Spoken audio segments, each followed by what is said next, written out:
is, folks. Kick the can and call your gran. It's time for Event or Else, the comic book show where I go through most every major Marvel and DC event, one issue at a time, one episode at a time, because frankly, if I don't do it, somebody else is gonna.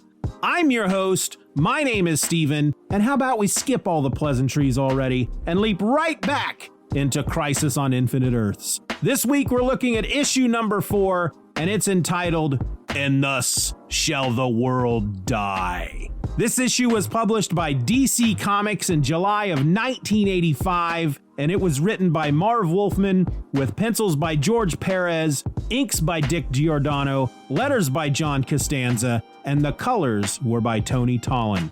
Our story opens on Earth 1, July 1985. Supergirl and Batgirl are meeting on a rooftop in an unnamed city. Could be Gotham, could be Metropolis, we just don't know. Batgirl is feeling more than a little useless as the world is slowly being eaten by the antimatter wall, and Supergirl is there with words of encouragement. That is until Supergirl spots a small airplane in need of assistance and races off to save the pilot, telling him, "We fight to live as long as we can. That's the only way to live, and to be able to live with yourself." From there, we visit for just a bit with Steve Dayton, the world's 5th richest man, and his friend, John Constantine. The former drinks, while the latter thinks about the Swamp Thing. Meanwhile, on Earth 6, Pariah arrives and is set upon almost immediately by the royal family. Lord Volt, Lady Quark, and Princess Fern, who all assume he is the one behind the antimatter wall. He tries to convince them otherwise and can do nothing as first Princess Fern and then Lord Volt are taken by the wave. Lady Quark can only watch as she loses her family. But then Pariah does something he's yet to do so far in the series. He saves her, transporting her away to safety despite her protestations of wanting to die with her family. We are then taken to the Monitor satellite. If you remember from the previous issue, we left the Monitor as he was about to be murdered by Harbinger. Here, however, we're taken back just a bit to his final moments before Harbinger arrives. The Monitor is working furiously to stem the tide of his enemy's advance, and so moves forward on his plan to create a new hero, a new champion. He fires an ion-based energy ray into an unstable star in the Vegan system of the Earth 1 universe, which causes a powerful flare of solar energy to travel to Earth. On Earth, at an observatory in Japan, we meet Kamiyo Hoshi, a professor who doesn't quite understand that honey attracts more flies than poop. She's berating and verbally abusing the other scientists, calling them cowards and fools and whatnot for giving up in the face of the antimatter wall. It's then that the solar energy slams first into the observatory and then into Kamiyo, causing her to vanish. The Monitor watches all this from his satellite as Harbinger watches him, fighting with herself as her new master pushes her to kill her old. Young Alexander Luthor, who still appears to be naked, watches Harbinger watching the Monitor, and it's through his inner dialogue that we learn that the Monitor knows that Harbinger is going to kill him. Furthermore, we learn that by killing the Monitor, Harbinger will actually be serving the Monitor's needs. We just don't know how at this point. In the meantime, the enemy, who still only appears in shadow, captures the Red Tornado for some nefarious reason that is not as yet made clear to us.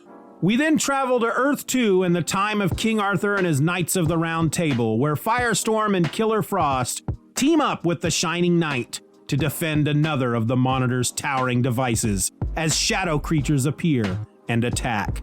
Then, suddenly, the shadow creatures merge, forming something more powerful. They form what appears to be a giant shadow version of the enemy that towers over the Monitor's devices. On Earth 1, in the present, where the Teen Titans, the Outsiders, Batman, and Superman have been trying to save as many people as possible from the oncoming wall of antimatter, another tower appears, this one defended by Kamiyo Hoshi, who has now become the new Dr. Light. The heroes, thinking she might be the cause of the wall, attack as Dr. Light calls out to them in Japanese, that she's here to help. Luckily, both Katana and Superman speak Japanese, and they all become friends. Yay! Meanwhile, on Paradise Island, Wonder Woman finally makes an appearance. The Amazons, it seems, have decided to stay on the island and do nothing but die along with the rest of the world. Wonder Woman disagrees with them, but does nothing. For now. Back on the Monitor satellite, Pariah appears, and we learn that the Monitor was the one who cursed Pariah with immortality, because he too has a part to play in all of this. He too is essential to the Monitor's plan, just as Harbinger is. Then, as the Monitor and Pariah watch as the heroes and villains of Earth 1 and 2 do battle against the giant shadow creatures over each of the towering devices, the Monitor explains that the universe was split apart at the dawn of time, each world weaker than the whole it was meant to be. The worlds are separated by vibration and time, and that his machines, like cosmic tuning forks, will bring them all together. Our heroes, in the meantime, all across Earth 1 and 2, fight for their lives, defending the Monitor's devices as the antimatter wall marches on, erasing everything in its path. All hope appears to be lost, and it's as the Monitor asks Pariah not to harm her until all is made clear that the her of which he speaks arrives. It is, of course, Harbinger, and she blasts the Monitor, killing him as Earth 1 and Earth 2 fall to the antimatter and vanish, leaving behind only a black void. And with that, it's time for the top 3 things to dwell on.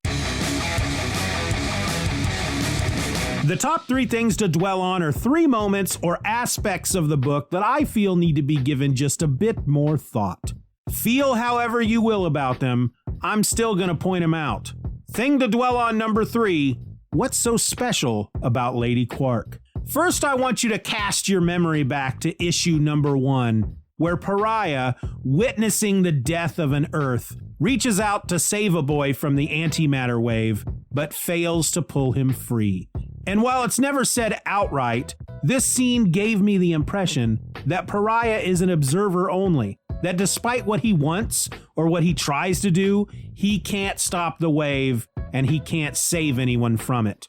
Yet here in issue 4, he manages to save Lady Quark before Earth 6 is wiped from existence. And my only question is, why?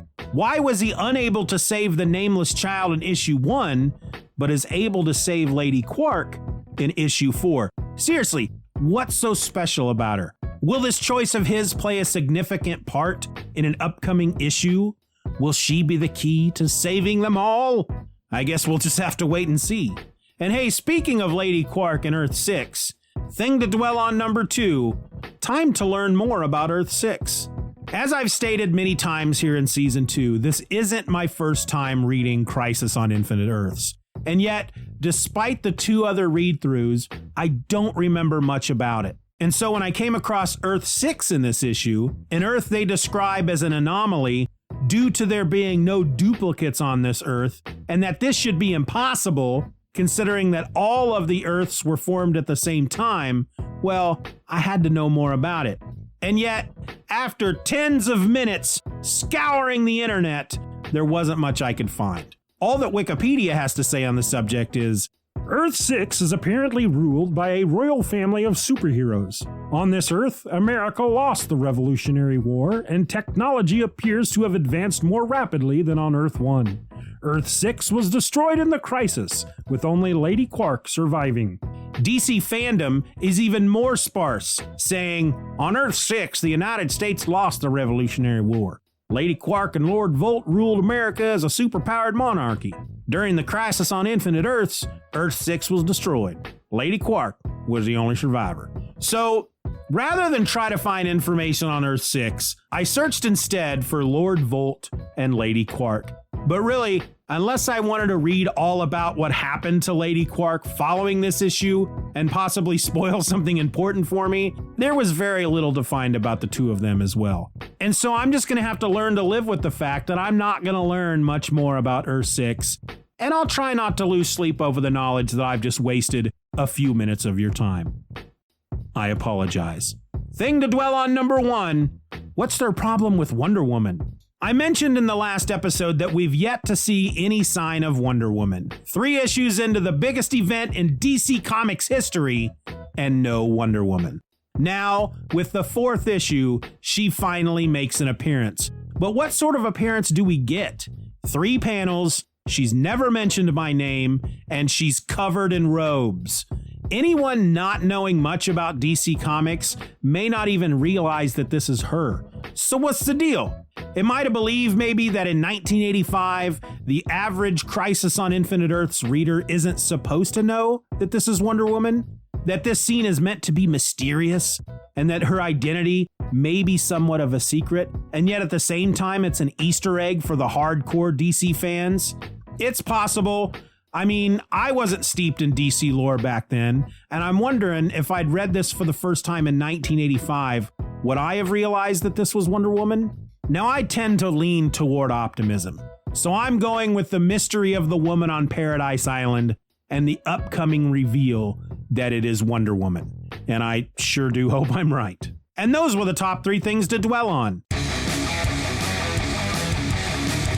So now we come to the part of the show where I wrap it all up and tell you how I feel about the book in general. Well, here we are, a third of the way into DC's first big, and dare I say biggest event, and everybody's dead. Earth 1, Earth 2, the Monitor, all dead, all hope is lost. Kind of makes me wonder what those last 8 issues are going to be about. I honestly have no idea what happens next and how our heroes are going to come back from all this, but I do know that there's something big coming, and I'm looking forward to seeing just what it is. I feel like with all that is going on in this issue, they still managed to make a bit of room for Pariah, who we really don't know much about yet. We don't know what he did or what he's supposed to do, but there's a big part of me that feels like Pariah is the stand-in for us, the reader. Like Pariah, we are forced to watch as Earth after Earth is destroyed, as our favorite characters are wiped out of existence, and there's nothing we can do about it either.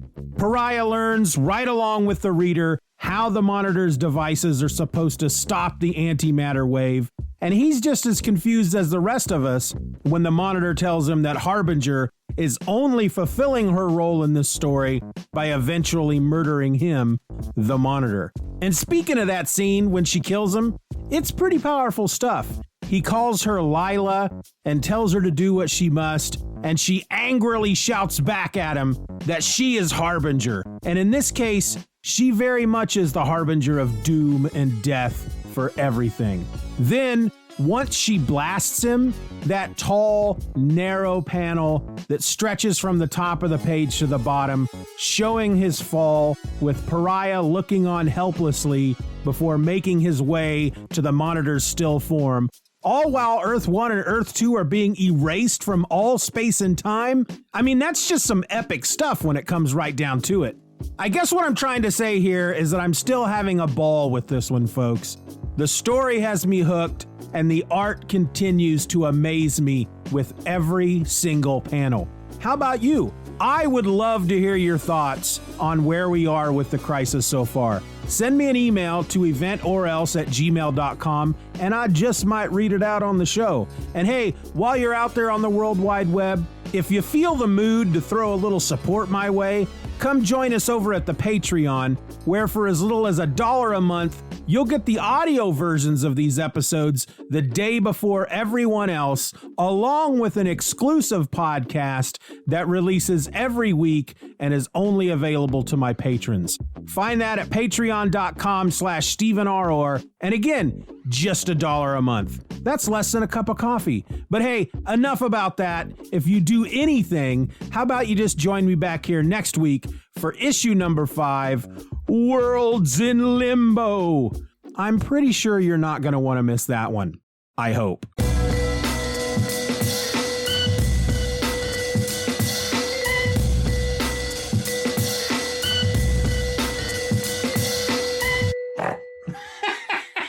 There's your snort. That may go at the end of the It better. Seriously? Helicopter? Helicopter flying overhead, probably won't even be picked up on the microphone, but making lots of noise anyway. Bye bye helicopter, chopper going away. I gotta look up that guy's name because now I feel like it's Drayton and not Dayton. Drayton, Dayton, Dayton, Dayton, Drayton, Dayton, doo dop dee dip doop. Now I got a loud car. Let's see, it is Dayton. I was right the first time. Back to the story. He fires an ion-based energy ray into an unstable star in the Vegan system of the Earth-1 universe, which causes something stupid to happen and poop to rain down from the sky. Stupid! Here we go again, gonna try to read it again and make it come out nice and lean. I don't know why I said lean, oh my gosh. Which causes a powerful solar flare, which causes a powerful flare. I have a real problem with the word powerful. I don't know why. Another big car driving by, trying to record with some of the windows open because it's too hot to have the windows closed, but too cool not to have the air conditioner on. I think I said that wrong. We then travel to Earth 2 in the time of King Arthur and his Knights of the Round Table. Ooh, I actually said that right, but I thought I said it wrong. Will this choice of his play an...